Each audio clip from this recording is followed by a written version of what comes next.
Imagine que você acorda um dia e descobre que alguém decidiu te matar. Não só você, toda a sua família, toda a sua comunidade, todos que compartilham da sua fé.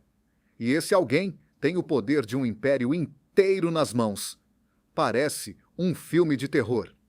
Mas isso aconteceu de verdade. E o mais perturbador de tudo, começou com uma simples recusa de se curvar. Bem-vindo ao capítulo 3 de Esther, um dos capítulos mais sombrios de toda a Bíblia. Hoje vamos entrar nessa história, e eu garanto, antes do final desse vídeo, você vai enxergar esse texto de um jeito completamente diferente. Mas antes, deixa eu te fazer uma pergunta. Você já pagou um preço muito alto por fazer o que era certo? Estamos no Império Persa, aproximadamente 480 a.C. O rei Assuero, que provavelmente você já conhece como Xerxes na história secular, governa um dos maiores impérios que o mundo já viu, 127 províncias, da Índia até a Etiópia. E o rei decide promover um homem, Hamã, filho de Hamedata. O texto usa uma palavra que a maioria das pessoas passa direto e que muda tudo o que vem depois. Hamã, o Agagita. Agagita.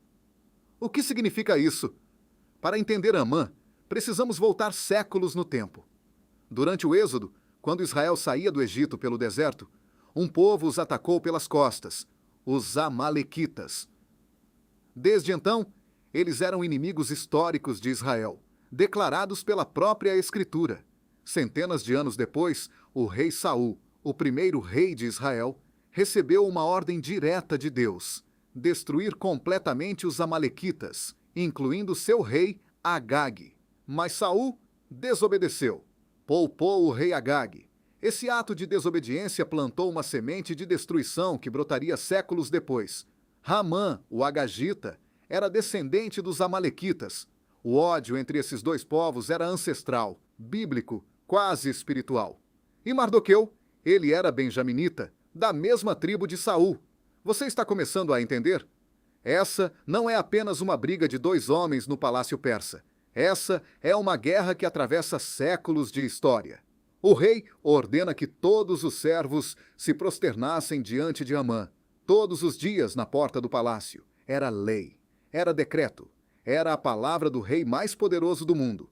Todos se curvavam, todos se prostravam, todos, exceto um, Mardoqueu. Dia após dia, enquanto todo mundo baixava a cabeça, ele ficava de pé. E por que Mardoqueu não se curvou?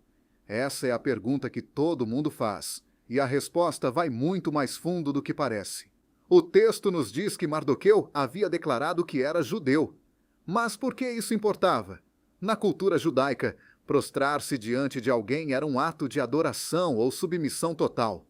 Os judeus se prosternavam diante de Deus, não diante de homens, e especialmente não diante de um descendente dos Amalequitas, inimigos históricos de Israel. Para Mardoqueu, curvar-se diante de Hamã não seria uma formalidade política. Seria uma traição à sua identidade, à sua fé, à memória de quem ele era. Quantas vezes você já sentiu essa pressão? O mundo ao redor, todo se curvando para algo, e você lá de pé, sentindo que ser diferente vai ter um custo. Os outros servos foram falar com Mardoqueu, dia após dia. Por que você transgride o mandado do rei? Mas Mardoqueu não cedia. Então, eles foram contar a Hamã. Aqui, a história podia ter terminado de um jeito simples. Hamã podia ter mandado prender Mardoqueu, podia ter mandado punir, podia ter ignorado. Mas o texto nos diz algo assustador. Hamã se encheu de furor. E então, teve como pouco pôr as mãos só em Mardoqueu. Um homem, uma recusa, e Hamã decide que vai matar um povo inteiro. Deixa isso entrar. Um homem ficou de pé quando todo mundo se curvou, e isso desencadeou um plano de genocídio. O ódio, quando não é refreado, nunca se satisfaz com um alvo pequeno. Hamã faz algo que nos revela muito sobre sua mentalidade. Ele lança o pur, a sorte. uma espécie de dados sagrados usados na cultura persa para determinar o momento mais propício para uma ação importante. O que Haman estava fazendo? Consultando o destino, tentando descobrir qual seria o dia ideal para exterminar os judeus. Resultado: o 13º dia do mês de Adar, quase um ano depois. Deus usaria esse tempo.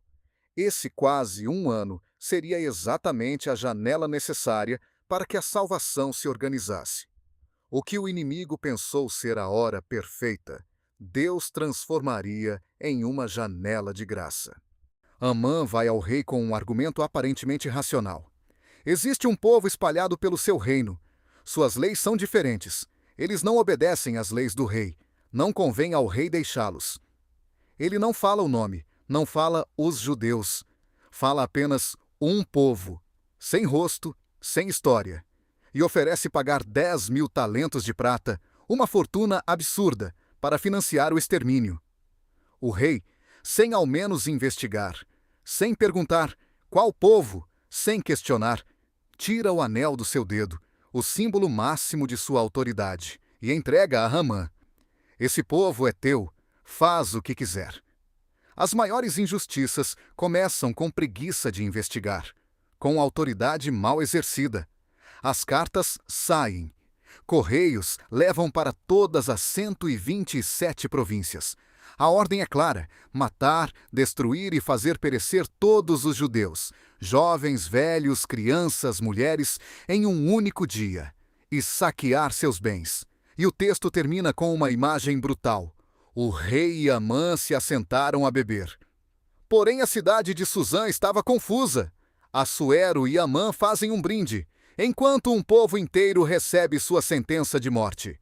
A cidade sentia o peso daquela injustiça, mas os que tinham o poder de mudar, bebiam. Esse capítulo é um espelho. Ele nos mostra como o ódio nasce, de uma ofensa pequena que não é colocada no lugar certo. Haman foi ofendido por Mardoqueu, e esse ódio não encontrou freio. Resultado: destruição em escala industrial. Nos mostra como o preconceito funciona. Esse povo é diferente, não serve. Sem rosto, sem nome, sem história. Apenas o outro. Nos mostra como o silêncio cúmplice opera. A cidade estava confusa, mas ninguém falou. Existe algum Amã dentro de você. Não uma pessoa, mas um padrão. Ódio, ressentimento, amargura, que começou pequeno e está crescendo. Existe alguma área da sua vida onde você está bebendo enquanto alguém ao redor está sofrendo? Mas veja o que esse capítulo não diz. Ele não diz que Deus estava ausente. O decreto saiu, o anel foi entregue, as cartas foram enviadas, a morte estava marcada, e Deus parece silencioso. Isso é incômodo, eu sei, porque há momentos na vida onde você olha ao redor e pensa: onde está Deus nisso tudo? Mas o livro de Esther nos ensina algo radical. Deus age nos bastidores, através de pessoas comuns, em momentos que parecem acidentais, mas não são. Lembra do Pur, a sorte que Haman lançou? A palavra Purim dá nome a uma das festas mais alegres do povo judeu, celebrada até hoje, justamente porque o que deveria ser o dia da morte se tornou o dia da vitória. O que está sendo lançado contra você hoje, Deus pode transformar em festa amanhã. Esther 3 é apenas o começo. A tempestade acabou de se formar. Mas aqui está a beleza dessa história. Mardoqueu ficou de pé, sozinho, contra um decreto imperial. E Deus não o abandonou. Você pode estar no seu próprio capítulo 3. Decreto saído, sentença anunciada, sem saber o que vem depois. Se esse vídeo tocou no seu coração, comenta aqui embaixo uma palavra: de pé. É a nossa declaração de que não vamos ceder, não importa o que o mundo mande fazer. Se inscreve no canal e ativa o sininho. Nos próximos vídeos, a história vai virar. E você precisa estar aqui quando Esther entrar em cena. Até o próximo capítulo.